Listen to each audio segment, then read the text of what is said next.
wouldn't send his two daughters to the D.C. public schools. But then 2 years later, in 2011, the Republicans took over again and they reinstituted the D.C. Opportunity Scholarship Program. So about half the states have taken steps towards moving towards parental choice in education. Sadly, New York has not been one of them. So we were commenting, Frank, about the quality of education and how it impacts both the private and public school system in terms of introducing competition. In particular, how would this affect the urban poor students, the people that are looking to, I mean, it was often said for a long time that the best ticket out of poverty is in education, and this would seem to contradict that, yet, not enabling this legislation, not supporting this. Your thoughts on that? Income inequality is a major issue. It's going to be a big issue in 2016. Everyone agrees we want to address income inequality. Now, do you do it by redistributing income, which I guess the socialists would say? I don't think that's a very effective way to do it. Most of the minority parents that I know, Black, Hispanic, they don't even want preferential treatment. They don't want affirmative action to get the best job or get a job. They want the job because they're the best qualified person, or they're well qualified. That's all they want. And to be well qualified, obviously they need a good education, and they're not getting it. They're being very unfairly treated. The minority children, the poor Hispanic children, the Black children, poor white kids in the cities, urban areas, many parts of Long Island, Roosevelt, Hempstead, Uniondale, Wyandotte, they're not getting a good quality education based on the test results. They want the right to pick a different school, but they're not getting it. And that's the sad thing. And in addition, if we had more choice, as we said, competition is going to put pressure on the public schools to improve. I mean, right now we're spending $28,000 per pupil in Long Island, $20,000 across New York State per pupil, highest in the nation, and yet we come in the middle. We're 25th to 30th in the nation. It's not money that we need more of. We're killing people with taxes, but we need some better education, and competition is the best way to do that, and especially that would help the low income and the middle income students. So we've addressed kind of the benefits in terms of the education received by a potential student. Talk to the taxpayers, talk to the folks, the residents of the state of New York, whether they send their kids to public school or private school currently, whether they are Catholic, Muslim, Christian, Jewish, how we all benefit by this legislation. Because what you're also addressing here is the fact that there's a huge disparity between the cost and the quality of the education.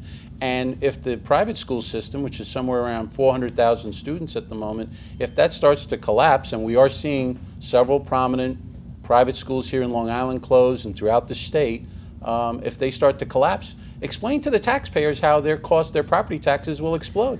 Yeah, the two groups this is the number one issue in my mind in the state of New York and really almost in the country. If you want to help the poor people, and as Christians, we believe, every religion believes you have to help the poor. If you want to help the poor with food stamps or housing, subsidies, or Medicaid, you have to raise taxes to help them. This is the one key way you can help the poor and help the taxpayer at the same time. And surprisingly, while the poor, the urban poor, don't know it's the Democrats who have been stopping school choice. They can't believe me because I get calls. I went to Bishop Locker Memorial High School. Well, I want to be fair because we were obviously talking before we started the show. We're happy to find out, to discover that Governor Cuomo has actually been behind this legislation recently, but it's the new Assembly leader, Carl Heastie. No, it's all the Assembly leaders. No, what we have, well, first of all, let me just finish the point that this is the one way to help the poor and the taxpayer at the same time. There's no other way I know of to help both. And this would do it. There was a study done. The taxpayers are somehow thinking if we provide tax credits or scholarship credits for donations to scholarship funds, we're going to hurt the taxpayer. No, because 90% of the private schools are religious schools, and they do the job at less than half the cost of the public schools. That's remarkable. And there's a key study. This was done 24 years ago for the New York State Senate, at the request of the New York State Senate, 1990-91, by Ron Lauder of Estee Lauder. Mm-hmm. He was looking at forms of reducing costs for New York State taxpayers. He looked at roadways and subways and bridges and tunnels. He summarized his results, New York Times, November 24th, 1991. Full-page document in the New York Times and all the other newspapers, November 24th, 1991. He looked at all the savings to taxpayers. The one area that swamped everything else, was more than twice as much as everything else combined, was full parental choice in education. Back 24 years ago, he found that full parental choice would save New York State taxpayers $4 billion, with a B, dollars per year. Wow. Today, 2015 and next year 16, that'll save 10 to 12 billion dollars a year for the taxpayers with a full parental choice system. So both parties win. The poor students, middle income students get a better quality education, and the taxpayers are going to save a fortune because it puts pressure on the public schools to perform, and you're going to educate give these kids a chance to go to a school at a cost that's half what it costs the public schools. So not only would it be saving a lot of money, not just a slight savings, but an overwhelming savings in taxes, but you have so many studies that have shown far better results in the private schools, particularly the Catholic schools. Graduation rates, reading rates, math scores, SAT scores, percentages that graduate and go on to college. It's like night and day, particularly in the public school, in the inner city areas. But then there's also the benefit of the moral education Yes. that you get in the That's right. private schools, which, as you said, are mostly religious schools. That's right. And you're right on. The graduation rates are phenomenal. They're 98% in the Catholic schools. And it's not that some people are the impression that they're expelling the kids. It's a high percentage of kids that come into the Catholic schools. It's less than 1% that are ever pushed out of the school for terribly poor behavior. 99% plus stay in the schools and are pressured into performing better and studying harder and so forth. So that's a big point. And 90% go on to college and qualify for college. So it's a much higher percentage, They just have a college higher and graduation standard. rates in the public. And this is for the urban poor I'm talking about. But then your other point is the moral values. This is a fundamental parental right. UN, United Nations Declaration of Human Rights, 1948, said that this is the basic and most fundamental of parental rights, the right to guide your child's education. Today, government-run schools, public schools, are getting into very controversial areas. On abortion, on sexual behavior, on contraception and so forth, on homosexuality. And that's fine. A parent should be able to pick the school that he or she feels is proper to promote the values and the beliefs that that parent has. But that should not exclude if you believe in a Christian value or a Jewish value. You should be able to pick a Christian or a Jewish school. And so the parent today is being denied a better ability to control his child's moral development, and parental choice in education will restore that and enable him to pick a school that promotes the kind of behavior, the kinds of dress code, and the kind of, if he wants his child to say a prayer before meals, what's so terrible? You don't get any extra money for that, but you should be able to pick a school where you say prayers at the beginning of day, end of day, at mealtime. That should be up to the parent. If you don't want it, fine, pick the government school, no problem. The wealthy can do that. They can move to the ritzy area, get the greatest public schools, and if they don't like it, they can take their kid out and put him into a very fancy private school at $30,000, $40,000. The poor kids, the middle-income kids don't have that right today.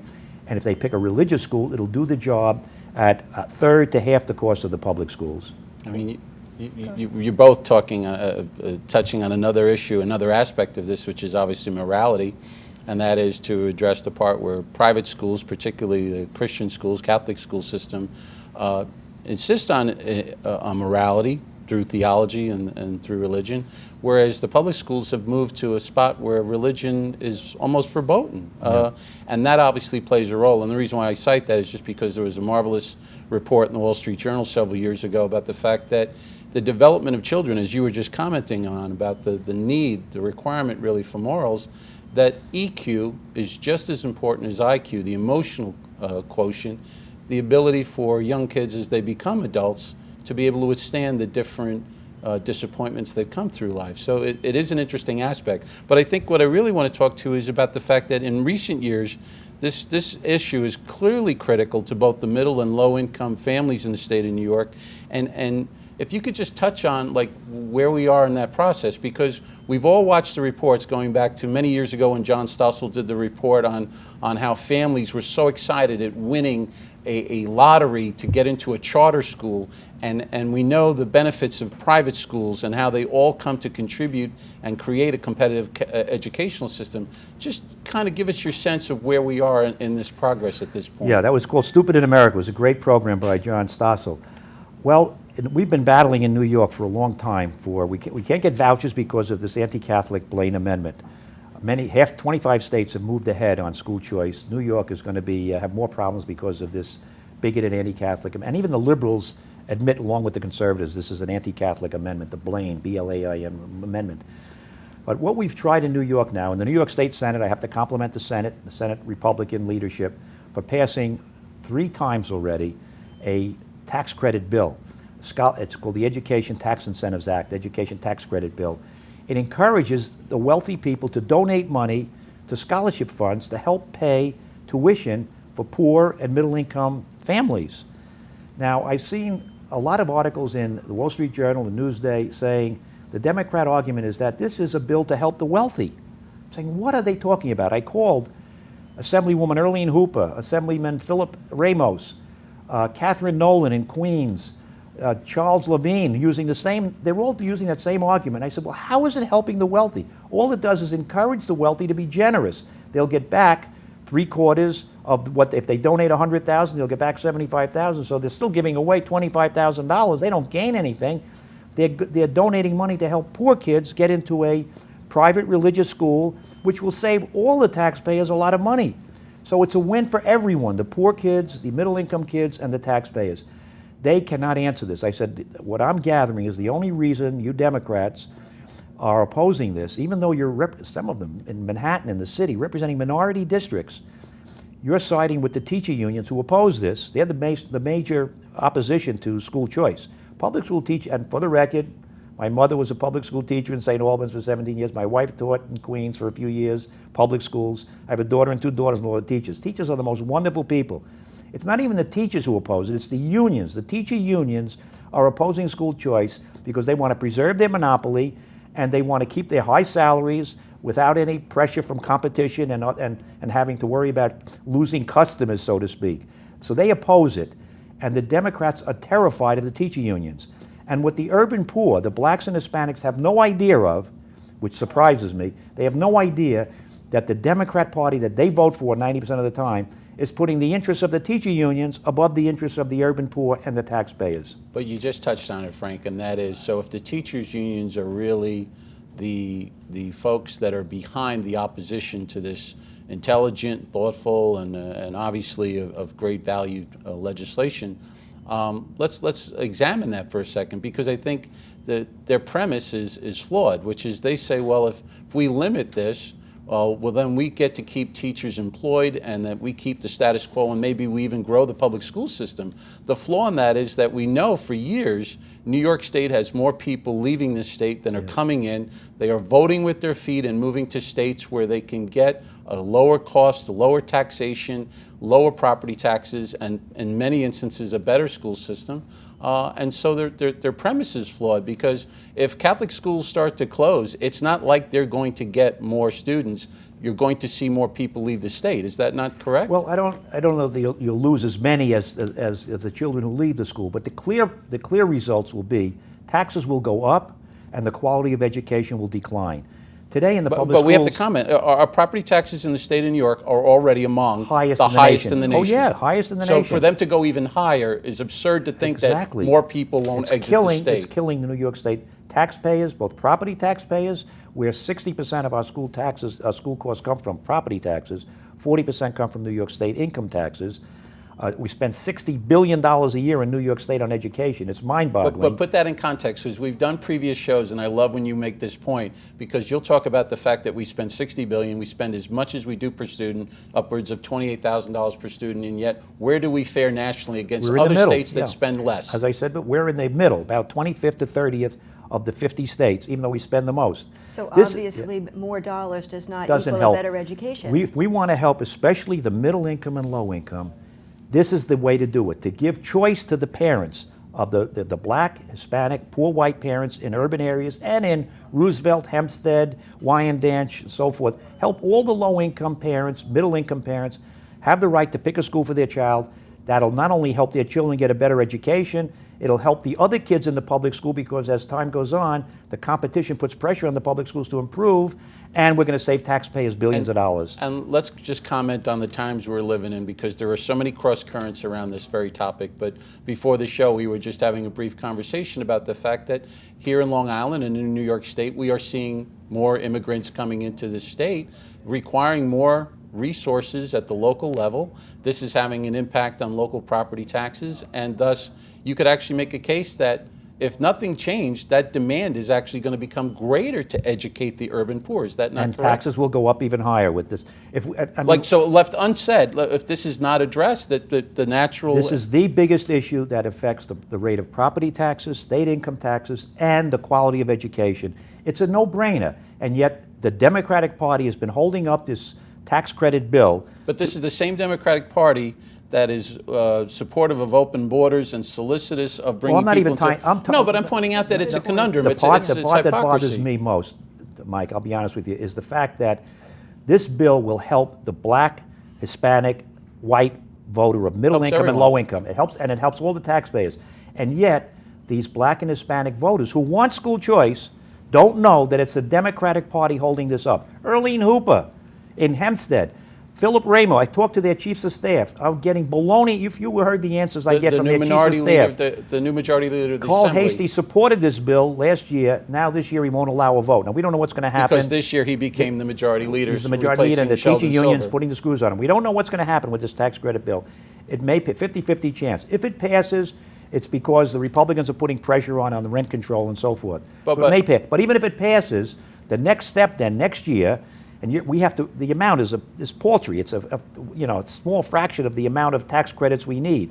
We have to raise the amount each year to empower the poor and middle income parent to be able to have choice in education rights throughout for all their children, and that's going to help the taxpayers enormously. Not only will it stop increases, we will see reductions in our school taxes if this continues. Based on the study done by Ron Lauder, we'll see a reduction in school property taxes. Everyone wins with this. It really is a no-brainer. It has so many ripple positive effects, but there's been a lot of misinformation about it. And like you say, not enough people realize that it's the Democrats holding it up. That's right. I don't think individual teachers realize that the teachers' unions are opposed to it. I'm sure a lot of individual I teachers... think the teachers probably know. Well, I think the teachers know. I But think it's more the I'm teachers' worried unions that are driving Yeah, it. the teachers might be with, but the teachers know at least it's their unions that are stopping this bill, but the minority voters are unaware of this, and I really believe the Republicans should put on an ad, 2016, informing them, and I don't know that they're going to believe it, because like I said, I went to Bishop Logan High School, I get calls from African Americans for donations, I make the donations, it's now a school for African Americans primarily. When I tell them that Democratic Assemblyman's opposing this, they think I'm crazy or I'm lying. And it took 4 years for me to figure out they honestly don't know Because that the Democrats are stopping it's it. so ironic when the Democrats The say party that of the they poor. are for the poor. Exactly. And yet Yeah. they're hypocrites because they put the teacher unions up here and the poor down here and the taxpayers down here. Well, I want to be fair, because we're using the term Democrats and Republicans. Not all of them. Not all of them, and I think Governor Cuomo's on Governor this. Cuomo, Right. Andrew Cuomo has been terrific on this. On this, which he's is- been very On good. this issue, he has worked, I think, assiduously to try and convert The Democrats in the Assembly to at Correct. least allow a vote. If it gets to a vote, it'll pass. It'll pass if it comes If to we a can vote. get it to No that point. question, yeah. We talked about the morality that's so much better in the religious schools that a lot of parents want. In a lot of cases in the public schools, not only are the parents' morality or religion not included, but it's openly mocked. And then you also have the issue of historical revisionism, where issues in American history